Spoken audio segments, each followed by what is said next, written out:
Friedrich Nietzsche's famous proclamation, "I am not a man, I am dynamite," is a potent expression of his radical self-image as a philosopher. Nietzsche saw himself not as a mere thinker, but as a disruptive force capable of shaking the foundations of traditional thought. To Nietzsche, the role of a philosopher was not just to engage in abstract speculation but to challenge the very structures that underpin society. His philosophy wasn't about finding comfortable truths but about tearing down the walls of established doctrines that he believed confined human potential. Nietzsche's self-perception as dynamite reflects his deep conviction that his ideas would have a profound, even explosive, effect on the cultural and intellectual landscape. Just as dynamite is used to dismantle rigid structures, Nietzsche's philosophy sought to shatter long-standing beliefs, moral systems, and religious dogmas. His radical critique of Christianity, conventional morality, and societal norms positioned him as an intellectual renegade. Nietzsche didn't just criticize existing structures, he intended to break them apart, creating space for new ways of thinking, living, and being. This idea of radical disruption permeates much of his work, especially in his critiques of traditional morality and the concept of a higher ideal beyond the limitations of the human condition.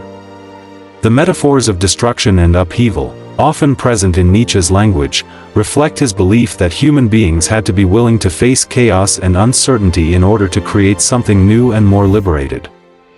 To him, only through a deep and painful disintegration of the old could humanity hope to evolve and reach a higher potential.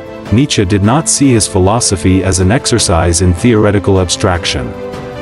Instead, he viewed it as a call to arms, a challenge to those brave enough to embrace the responsibility of shaping their lives beyond the prescribed limits. His ideas were not meant to be accepted passively but to act as an invitation to radically redefine the meaning of existence. His words were meant to shake individuals awake, force them to confront the painful truths of their own existence, and spark a movement of transformation in both the personal and societal spheres. By calling himself dynamite, Nietzsche wasn't simply boasting about his intellectual prowess, he was signaling his mission to provoke, to destroy, and ultimately to reconstruct the foundations of thought and human flourishing. Nietzsche's radical philosophy was, at its core, an intellectual revolution, one that aimed to redefine the essence of life, freedom, and the pursuit of meaning. The concept of the Übermensch or Overman, often translated as Superman, stands as one of the most significant and controversial ideas in Nietzsche's philosophy, intricately tied to his declaration, "I am not a man, I am dynamite."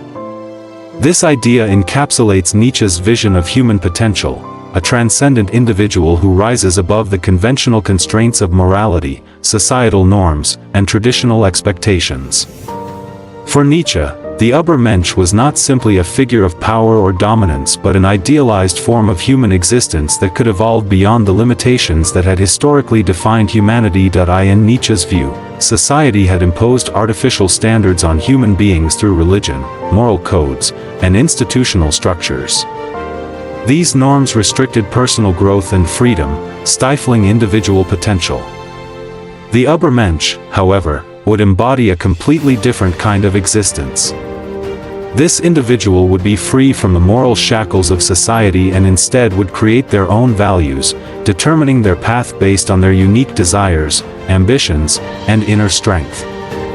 The Übermensch doesn't follow the paths laid out by others but forges his or her own way, based on a deep understanding of their own nature and the world around them. The idea of the Übermensch is deeply connected to Nietzsche's notion of the will to power, a fundamental driving force within all living beings that seeks to assert and enhance one's existence. The Übermensch exemplifies the highest form of this will, embracing life fully, with all of its struggles, joys, and contradictions, without retreating into resignation or self-pity. Far from being a rejection of suffering, the Übermensch welcomes it as an integral part of personal and creative growth. This individual views hardship not as something to be avoided, but as a necessary element of the transformative journey toward greatness. By stating, "I am dynamite," Nietzsche may be alluding to the disruptive nature of the Übermensch's emergence. Just as dynamite violently breaks apart old structures, the Übermensch represents the breaking down of traditional moral frameworks and the birth of a new way of life. The Übermensch does not simply accept the world as it is, they reshape it. Just as Nietzsche sought to reshape philosophical thought, this figure is also an embodiment of Nietzsche's self-overcoming, the process by which individuals transcend their current state of being to reach something higher. The Übermensch is the pinnacle of this journey, someone who continuously surpasses their limitations, redefines their purpose, and rises above the mediocrity and complacency that Nietzsche saw as prevalent in society. The Übermensch creates meaning in a world that is inherently without it, giving life a sense of direction through personal will and ambition. The emergence of the Übermensch also implies a rejection of traditional religious or metaphysical views. In Nietzsche's philosophy, the death of God, a central concept in his work, represents the end of reliance on divine or external sources of meaning. The Übermensch, in contrast, is entirely self-determined, looking within to create values, meaning, and purpose. This individual is a force of radical self-realization, unbound by convention, and driven by the highest expression of personal autonomy and creative will. Ultimately, the Übermensch serves as both an ideal to strive for and a critique of the prevailing ideals of Nietzsche's time. Nietzsche saw most people as bound by mediocrity, driven by fear, conformity, and the desire for safety. The Übermensch, however, is not driven by these impulses. Instead, they represent the possibility of breaking free from these chains and achieving greatness in a world where traditional sources of meaning no longer provide guidance. For Nietzsche, philosophers were not mere intellectuals who sat in quiet contemplation or produced abstract theories for their own sake. They were, in his view, active agents of change, whose ideas had the potential to disrupt, provoke, and even dismantle entire cultural and societal systems. The statement, "I am not a man, I am dynamite," captures the essence of how Nietzsche saw his own role as a philosopher, a force of profound and sometimes violent transformation. He believed that philosophy, at its core, should not simply explain the world, but radically challenge it. Nietzsche rejected the idea of philosophy as a neutral, detached exercise in logic and reason. For him, true philosophers were figures of daring and disruption, willing to confront difficult truths and question everything, including the most sacred of societal values. This is why Nietzsche often characterized himself as a dynamite figure, a philosopher who would break apart the old ways of thinking, laying the groundwork for something new, something more individualistic and liberated. To Nietzsche, philosophers should embrace the role of catalysts, those who ignite the transformation of both individuals and society. By asking uncomfortable questions and questioning entrenched dogmas, philosophers, according to Nietzsche, could spark a chain reaction that would ultimately lead to a revolution in thought, culture, and morality. He was acutely aware that his ideas would not be embraced by the masses and might even alienate those too attached to established norms. Yet he saw this as necessary. Just as dynamite causes chaos to create space for a new order, Nietzsche believed that his radical ideas were meant to disrupt the old world to make way for a new, freer, and more authentic existence. In Nietzsche's view, philosophy was not about finding ultimate, objective truths that would bring about universal agreement. Instead, it was about creating new values and new possibilities for the individual. Philosophers, then, were not the passive receivers of truth but the creators of it. Nietzsche's own work was an example of this vision. He didn't write to simply answer questions, but to create new questions and push others to think differently about morality, existence, and the meaning of life. Philosophy's disruptive potential was not just an intellectual exercise but a moral call to action. Nietzsche believed that to be a true philosopher meant to actively challenge and confront the assumptions that society held dear. In his eyes, philosophers should never settle for the status quo, but should aim to shake the foundations of conventional wisdom, exposing the limits of existing thought and offering radical alternatives. Philosophers were meant to be transformative, not just academically engaged but socially engaged, willing to provoke the existing order and bring forth change, whether in thought, culture, or politics. The idea of philosophy as a tool for change was also connected to Nietzsche's rejection of complacency. He believed that too many intellectuals, especially those within academia or established religious institutions, were too comfortable with existing paradigms. True philosophers, according to Nietzsche, would be uncomfortable, restlessly striving for new ideas and seeking to upend existing moral, political, and social systems. Their ideas should challenge people to think differently, to break free from old patterns of thinking and behavior. Ultimately, Nietzsche saw the philosopher as a figure who pushes humanity forward, even if it meant causing temporary chaos or discomfort. The philosopher's role was to provoke thought, confront conventional wisdom, and offer new, life-affirming ways of understanding the world. In this sense, Nietzsche viewed himself as both a product and a catalyst for this kind of philosophical upheaval, someone who would not simply add to existing knowledge, but who would destroy and rebuild the intellectual and moral foundations upon which society was built. At the heart of Nietzsche's philosophy lies the profound and challenging idea of self-overcoming, which can be understood as the continuous process of transcending one's previous limitations and striving for greater levels of self-realization. The statement, "I am dynamite," is a powerful metaphor for this transformative journey, representing the destruction of outdated beliefs and the creation of a new, more authentic self. Nietzsche believed that human beings were not static, fixed entities, but dynamic, evolving individuals capable of constant self-transformation. Self-overcoming, for Nietzsche, is not about a one-time achievement or attaining some final state of perfection. Instead, it is a lifelong struggle, a process of continually breaking down old versions of the self to create something new and better.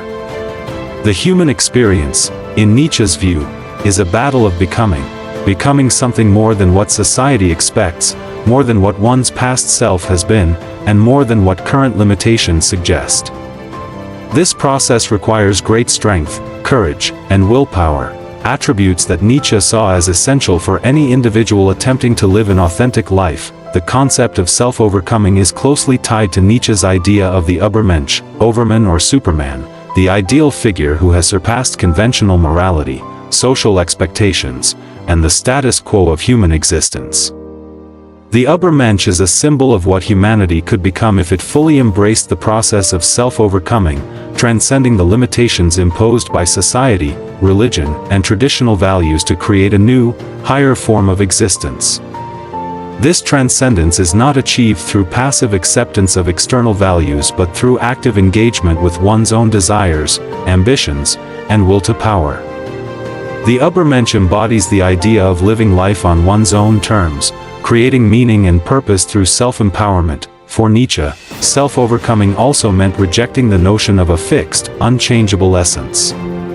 He believed that human beings were not born with a predefined nature but that they had the power to shape and reshape themselves through their choices, actions, and inner drive. This rejection of a static self is a revolutionary idea, one that pushes individuals to take full responsibility for their own lives, without relying on external authorities or societal norms. It is a call to become fully self-determined, to understand that we are the creators of our own meaning and values, and to embrace the power to change ourselves as we see fit. The dynamite metaphor encapsulates this idea of radical change. Self-overcoming is not a gentle process of refinement or gradual improvement but a destructive and creative force. Just as dynamite shatters old structures to make way for new ones, self-overcoming requires the destruction of the old self, the old patterns of thought, and the old values that no longer serve one's personal growth. This destruction is necessary for rebirth, for the emergence of a stronger, more empowered self capable of forging its own path, but self-overcoming is not an easy or comfortable process. It involves confronting one's own weaknesses, fears, and contradictions. It requires individuals to face their own darkness, the parts of themselves they might prefer to ignore or suppress. Nietzsche did not offer a path of self-help or positive thinking. Instead, he urged people to engage with the ugliness and chaos of life, to embrace the struggle that comes with it, and to use that very struggle as a tool for growth. In this sense, self-overcoming is not about achieving perfection but about perpetually growing and evolving through the continuous challenge of life itself. Furthermore, Nietzsche emphasized that authentic self-overcoming requires radical individuality, an unwillingness to conform to societal norms or expectations. Those who simply follow the crowd, adopting conventional wisdom and values, are not engaging in true self-overcoming. Nietzsche believed that to become who one truly is, one must reject the herd mentality and strike out on their own, willing to face the risks and challenges that come with personal transformation. Ultimately, self-overcoming is about creating a new, higher version of oneself, free from the constraints of the past and society's limitations. It is about constantly pushing one's boundaries, challenging one's beliefs, and refusing to accept anything less than one's fullest potential. By embracing the process of self-overcoming, individuals can live lives that are rich in meaning, purpose, and authenticity, lives that are not defined by external forces but by the inner strength to shape their own destiny. Friedrich Nietzsche's philosophy is deeply rooted in the dual capacity of thought to both destroy and create, and this concept is central to his self-proclaimed identity as Dynamite. For Nietzsche, philosophy was not simply an intellectual pursuit aimed at gaining knowledge or understanding the world in a passive way. Rather, philosophy, in its truest form, had the potential to radically disrupt and dismantle established systems of thought, morality, and culture. In this sense, philosophy for Nietzsche was both destructive and creative. It required the violent tearing down of old structures to make way for new, more liberating ways of thinking and living. This destructive nature of philosophy is most evident in Nietzsche's critiques of religion, morality, and traditional values. Nietzsche famously declared that God is dead, symbolizing the decline of religious authority and the collapse of metaphysical systems that had long dictated moral and cultural life. With this statement, Nietzsche set in motion a critique of Christian morality, which he saw as a force that suppressed human vitality, creativity, and self-assertion. Christianity, in Nietzsche's eyes, imposed a slave morality that valued humility, meekness, and self-denial, stifling human flourishing. To Nietzsche, the first task of philosophy was to destroy these moral frameworks, to challenge their relevance in a modern world increasingly shaped by reason, science, and individualism, but Nietzsche did not advocate for destruction for the sake of nihilism. His goal was not simply to tear down for the sake of chaos, but to clear the way for new forms of thinking, being, and existing. The creative nature of philosophy lies in its ability to rebuild after destruction.